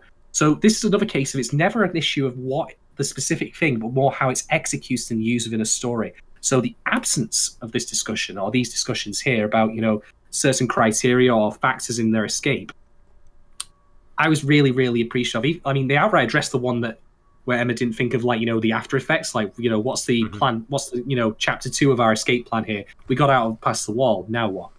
So I really, really, really like that. I like that it's setting up a little bit of failure here, but it also makes the characters feel a lot more grounded, which is dangerous. It's dangerous for characters like these to be presented as smart as they are, because then it can be too much. Even as much as I liked him, I felt that a little bit with Ash in Banana Fish, I will confess. Oh, for sure. Yeah, we talked a lot about that. Yeah. Rest in peace, my good son. Rest in peace. But I think that it's handling this material magnificently, and it's got me thinking. Like, anything that engages me in this way always has high marks for me. The second thing I want to bring up, and this is more of an academic discussion, really. It's not like, I just want to pitch out there. Who do you think has it most right here out of the characters? Like, in terms of what they're going to do? Like, is Ray's pragmatism the way that we personally would go? I mean, it's easy for us to say, of course, because we're not in the situation, but I just think it's interesting to discuss the... Emma is right. Yeah, you think Emma's right? Yeah. Obviously, you're in a bad situation. Regardless what happens, you have to try to make the best out of it. You have to try to fix it, and you can't compromise on anything that you might regret in the future. Fair point. For me, I had a long think about this because I was initially with Ray a little bit. Now, again, I'm speaking as someone who's watching this detached from the show itself. I mean, if I knew the kids in person, I'd probably be completely on Emma's side. But then I thought about it some more. Every single kid in that farm is doomed to die. It's as simple as that. And even if they ultimately do all die, which I don't think will happen either, I would argue... Fate. No, yeah, exactly. But... It's right to resist. It's right. The act of resistance in itself, of fighting back against such a cruel end, I feel like is really, really powerful message for this show. Like, don't make no mistake about it. What is said and what is unsaid about the challenges they face up ahead are massive. Never mind the fact that they are just children. I could have... I mean, I'll go back to Frank's briefly, as I like bringing this up, but at least in Frank's, they had mechs, and they were a little older. They had their means and ways of fighting back. They're denied to these characters here. Their tools are strictly those of their mind. And I think that for me, like, I really appreciate the underlying message it's trying to build up here, which is that it's absolutely right to fight back against this fate. Even if they all do die, it's better to be on their terms, that they did it while trying to get out, as opposed to the terms that they, that these people have, set for them, these monsters. I absolutely agree. So I'm really looking forward as well to seeing how that's tested though later on, because no doubt I can see it now. Poor Emma, like, she's gonna have moments where she's gonna think I made a catastrophic error, broadly or on a situation by situation basis. But I think that that's the reason why she's the main character, because ultimately, she'll rise above it. She'll be reminded of her caring nature and why that's the most vital, most powerful force there is. Yeah, there's sort of two versions of what I'll call Rayism, right? Like his line of thinking. And one is pretty easy to refute and shoot down, and that's like acting purely out of self-interest, right? Like, I need it to be just Norman, Emma, and Ray, because that way is the highest chance of success for me to escape and me to have, like, to keep my own life and not die. Fuck everyone else. That one's easy, right, to shoot down. Then there's a little bit more complicated question when you start talking about a version of Rayism that is more utilitarian, and I think this is the split. You have a sort of deontological system of ethics personified by Emma, and a utilitarian kind of bent that Ray is thinking along. Another way of looking at this problem, I guess, I'll construct on the fly like a really bad example, right? You have a bunch of people on an island and you have one lifeboat, and you're thinking, well, some people can get off of this island if only X number of people go in this boat. If we put everyone on the boat, there is a chance that it won't be able to hold it, and when we get far enough out into the water where we can't make it back, it will sink and we will all die. The risk is much higher, right? This is the railroad dilemma. 2 tracks. One person will definitely die if you send them down that way. Many people may. It was like, exactly, yeah. In these exact situations, I'm so interested in seeing them try to find some kind of a third solution too. And like Emma is definitely the kind of person that would be third solution. I do not accept any of this. Change the world, change trains. Right. And well, so the other solution, right, is she kind of rejects that way of thinking because, the utilitarian would say, the best course of action is the one that brings about the most happiness for the greatest number of people. And if you try some bullshit, like saving everyone, some unrealistic stuff, no one is going to be brought happiness, or at least the chances of the maximizing the goodness in the world and the happiness are much lower. So we should not do this. We should operate efficiently. Whereas Emma is thinking deontologically, right? Like, so she's thinking in terms of moral imperatives. Like, she's like, okay, there are kids here, and they are gonna die. What did I say? Emily is entirely correct. I think Ray would make Thanos was right YouTube video. It's funny because it's true. He would. Oh, yeah, man, that's good.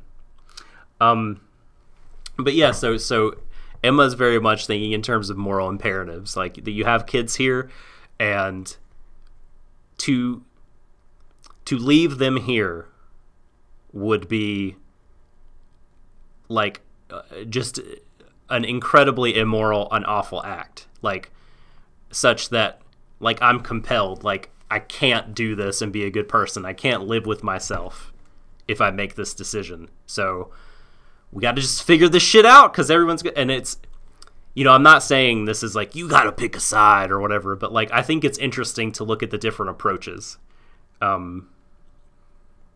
And say like, well, where do you find sympathy with kind of the absolute deontological stance of Emma, you know, and that like, these lives are important. It's tantamount that we save them, all of them, nothing else. Like to not do that would be wrong. And versus, you know, Ray saying like, oh, it would be wrong to risk everyone dying. It would be wrong to not take the most efficient course to bring about the greatest good, the greatest happiness realistically possible for everyone. By the way, and I'm with, just for the record, I'm with Emma. I'm much more like, go Team Emma. Yeah, that's right. We're universally hashtag. Yeah, hashtag I don't even Emma was have to right. think about it that much. She's totally right. Hashtag Emma was right. There you go. By the way, putting this out there now in my wild list of Neverland predictions, when they do escape, however many of them do so, eventually a splinter group of them is going to head off on their own. Not of any of the three mains. Like, there'll be like maybe 6 who say, fuck you three, we know better, we're off. And I'd be curious, I want to see that part because I want to see how Emma would react to like people asserting themselves in that way and thinking differently than her. Like, she knows like she can't protect them. Is Trickster spoiling the shit in chat? Is that me? Don't read it. Doc, only you read it.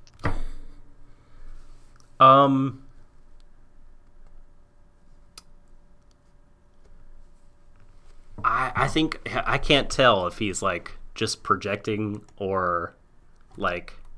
I have an eye on you. I've just said, if I get this shit in my timeline, there's going to be murder. Let the killing commence. Yeah, let's try to keep the spoilers. I'm watching you. Spoiler free. I'm watching you. Oh. Right. Well, I've said all I wanted to say on the. Actually, couple of things. Let's just talk about some small directional touches. Opening and closing shots from pendulums or involving pendulums. Like time's ticking away. Like we get the deadline here. 2 months until the next person is shipped out. Specifically those three, because we know that's what they said. So I really like that as a way of like you know the time is winding down here. In addition, when Norman's hand is shaking, it's a bit blurred out at first.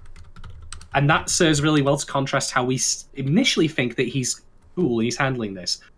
But then we get in sharp focus and we're like, oh shit, no, he's not handling this at all. Like, or at least he can only do it moment by moment when he has the will and the energy to do it. It's an effort, it's a concerted effort to do so. Yeah. There is probably stuff I'm missing here, but I just like, man, This fucking show is going to be something. I think Trickster does bring up an interesting point. I mean, whether or not you want to call Norman creepy, for... I highly doubt initially Norman would be the person to ditch everyone, since I believe very strongly he's going to go more or less with what Emma wants to do. Oh, totally. Yeah, so no, I don't think, he's not gonna... yeah. Ditch anyone or see if Emma would sacrifice anyone. No, so Vorgelia hasn't read it. I have read it. I have not read it. My memory is foggy on some of this stuff. Anyway, Don't look at yeah, his face. this is just reiterating to not spoil. But yes, okay, Trickster is anime only. Very good. I think he made a good point that, like, I mean, I think the phrasing was bad. Like, I don't think he ever advocated ditching everyone. But, like, I think initially, you know, Emma was the one that was like, we got to save everybody. It can't just be us. I think Norman was just like, we're escaping. Let's me and you. And she's like, no, everyone. And he's like, oh, okay. Oh, okay. And I think maybe if she didn't push back on it, maybe he would have done that. Because, like, is the person that he cares about the most. Yeah, Sorry, go ahead. Exactly. I think that maybe it wasn't necessary. There's a difference between actively not including them, as Ray does, and just being forgetful. And yes, I think more that's or less. Norman, I think that's Norman. No, He feels he's detached. Yeah. Like, I also don't really call him sociopathic. I just describe as not being socially, introvert. There we go. I would call him introverted. Yeah, because you can't. Yeah, you kind of can't be you kind of can't be a sociopath and also be, like, deeply in love with someone, can you? Or is that possible? So I think Shadon, like, basically makes the point that I wanted to make. Mm-hmm. Like, he just didn't think about it, or he might have already kind of made Ray's calculations and say maybe it's not, like, necessarily the best thing, or, like, maybe acting out of instinct. Let's run. We just found this out. Because in this episode we establish he doesn't do well under pressure. Yeah. Mm-hmm. Yeah, he's smart, but he's, not, like, godlike, always making the best decision all the time. Yes, and cool under definitely. pressure. Yeah. Again, like, we've been through this episode, but these characters are given so much characterization, and they're given so many more traits than just they're smart, they're athletic, they're real people. Yeah, I mean, this is sold as well in the OP, because we get Emma, looking after the kids. Norman is pictured against a load of notes on a wall. He is an academic. Mm-hmm. Like, he can totally handle the theory, but execution maybe not so much. And indeed, we get that when he tried to climb the tree and he could not, but Emma could. And Ray is, clockwork. He's very mechanical. There isn't, like, a lot of warmth there. Certainly warmth towards Emma and Norman to a certain extent, but I would argue if you asked him to name any one of the other kids that he doesn't know, he'd probably go, I don't know who that fucking twerp is. Don't give a shit. But yeah, like, clearly delineated character attributes here, and this is why it's also a trio, because I feel like Norman is going to be like if this is a democracy kind of thing going, well, we've got Emma, Ray, and, the pendulum swinging back and forth. There's Norman. He might lean more towards Emma, but surely there'll be times, I'd imagine, where he outright says to her, we can't do this. We can't. I mean, what if, random idea here, it's caught in, they stay in a hut struck by lightning, everyone's out, kid's still stuck in there, Emma's going to go in and try and save said kid, of course. Ray will be like, nope, overslept, whatever, who gives a shit. Norman, because Emma's putting her neck out, will be no, don't do it, don't risk yourself for others. Perhaps. So I'm super excited to see how this goes. It's going to be tough. It's going to be a tough watch, but it's going to be incredibly rewarding one, I would argue. Just hope it delivers on it now. Don't let me down. A bird before. Man, this it's more of a cheerocracy. This I think this first season, hopefully it's the first of several seasons, will fucking deliver. If they are, sticking within the bounds of what I've read, which has all been great, And I like you, I have not read any manga since we last met, even though I said I was going to read some more, and I fucking want to read some more. Just like more hobbies are happening and time is limited. All right. Have we said our piece on the episode, or are we ready to move to the next bit? Borg? I'm done. Yes, more or less. I'm good. Okay. I don't want to spend this entire episode disagreeing with Trickster 721. No, we don't want to do that. I'm sorry. Okay. I disagree with you, man. That's cool. Well, we can have disagreement it's healthy, in the healthy channel. discussion. It's healthy. It's yes. healthy. Yeah. Healthy disagreement. Okay. We'll grow together. So, let's rate the episode. Shadon. Oh, fuck. Noob Shadon No, let's go bot. back. Rate the episode. Test your might first, and then rate the episode. Fatality out of 5. There we go. Job done. No. There's not really much other I can add in there. It's just like, if there's anything, the thing I'm most pleased about is that it's continuing to be consistent from the first episode.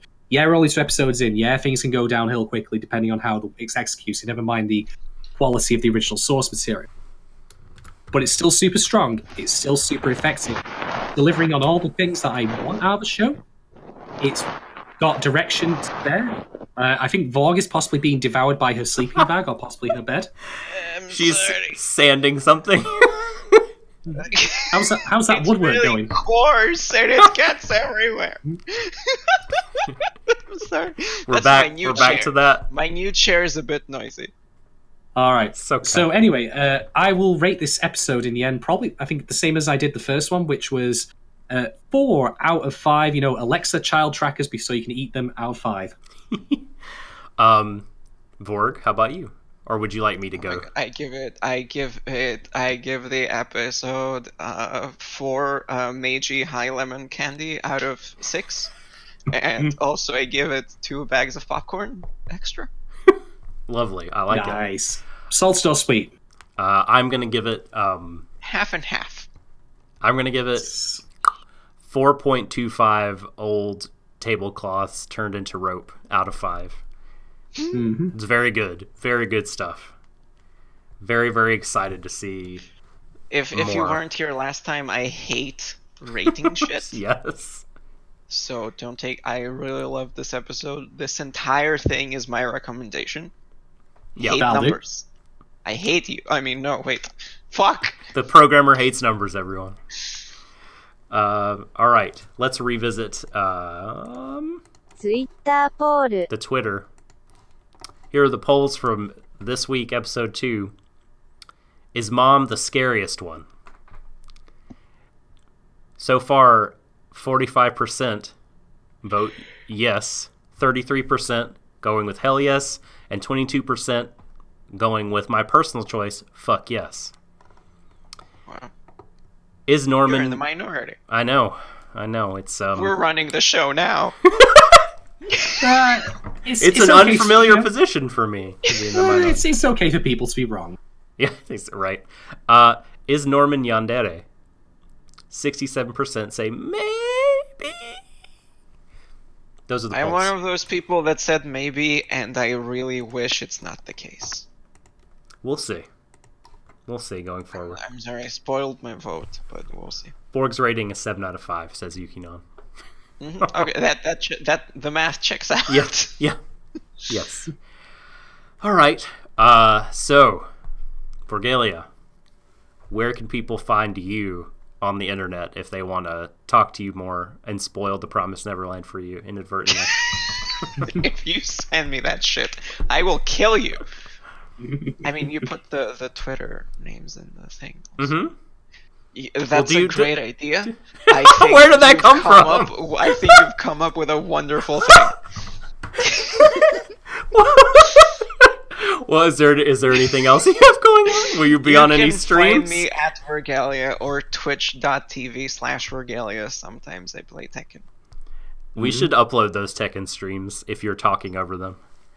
I am. They're there. Well, I'll have to pull some down for the YouTube. I'll I have to curate them because a lot of my Tekken is bad for a bit. So because I'm so bad at Tekken. Oh no. Okay, we'll talk. Only if you don't want. Okay, we'll talk. Shadon, where can people get a hold of you or see what you've been up to? You can find me at the pub. I'll be having a cheeky pint there. Just nursing a cold one. Come join me. Whatever pub it is, he's there. Oh yeah, every pub everywhere. But if you don't want to, come and down to the pub, you can instead find me at Shadon107 on Twitter, and the same on Curious Cat Down Me if you want to ask me probing or non-probing questions of a strange and unusual nature. Very good. So I am at the Subtle Doctor on Twitter. I have begun streaming more video games at twitch.tv/the Subtle Doctor.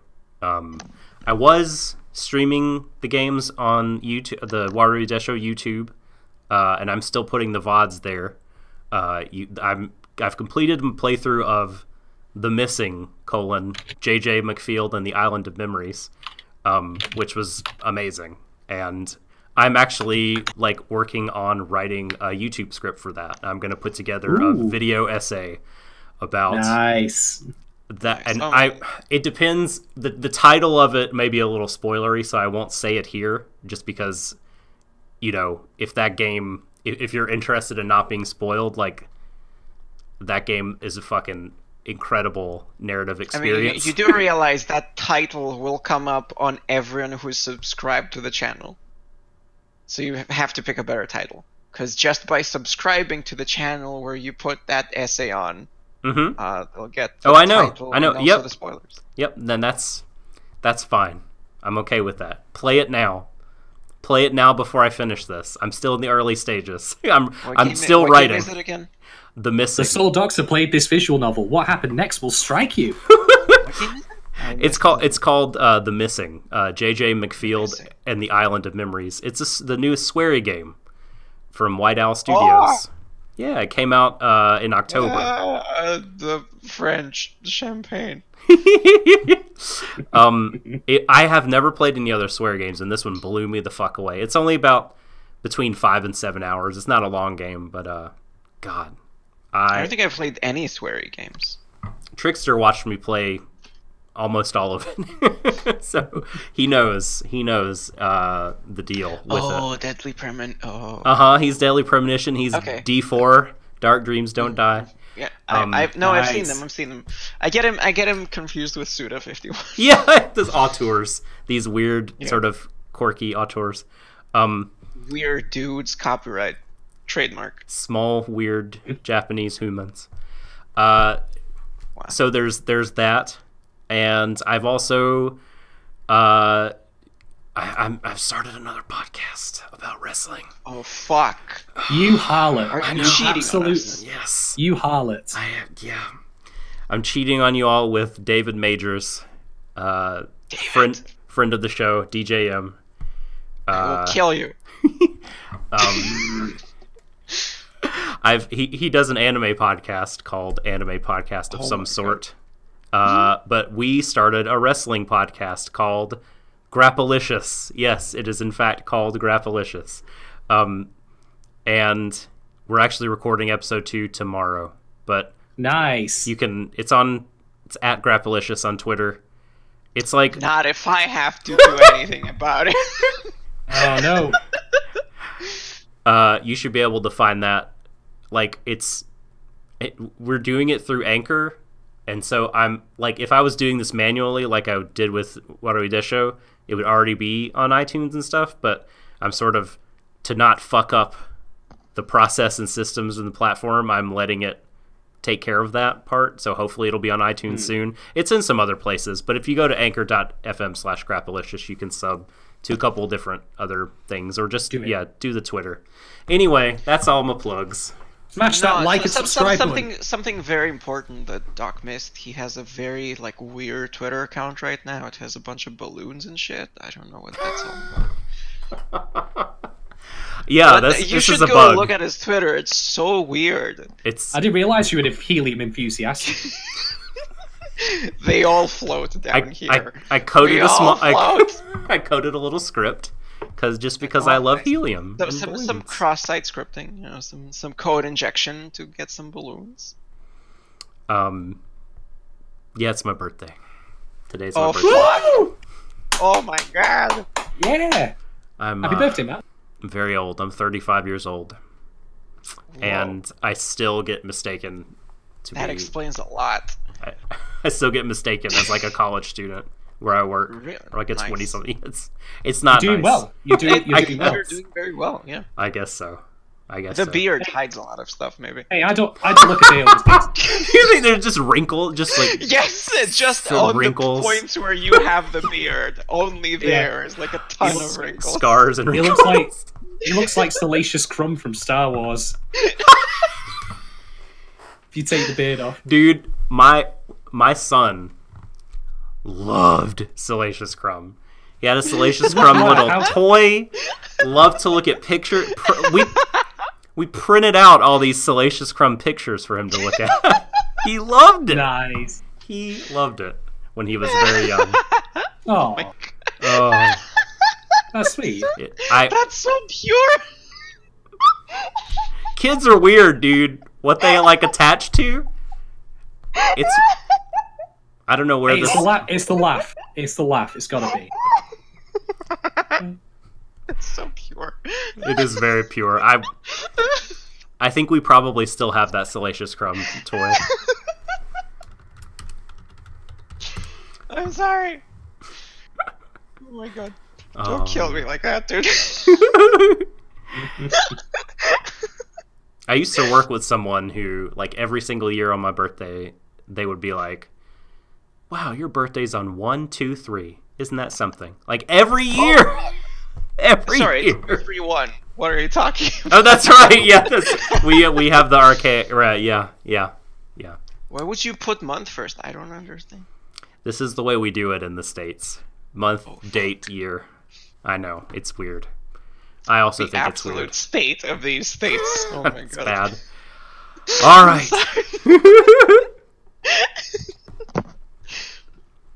Well, I think we've said all we can say this week about Neverland. Thank you all so much for joining us. As I say, subscribe, like, share to our SoundCloud, our Twitter account, YouTube, Apple Podcasts. If you search Warui Deshou and the name of your platform, be it Stitcher, Podcatcher, number X, whatever, you should find us. Spread the word. Thanks everyone in chat for being awesome. Thank you. Y'all are great. Thank you for the heart. Yes, thank you for making this fun every week. And thank you to Vorgelia and Shadon, my lovely co-hosts. Oh my god, that's me. Pleasure's all mine. Hi. Pleasure's all mine. Hello. And as I say, as one of us will say at this time every week, embrace each other, everyone, to the ends of the universe. Mwah. Finger guns.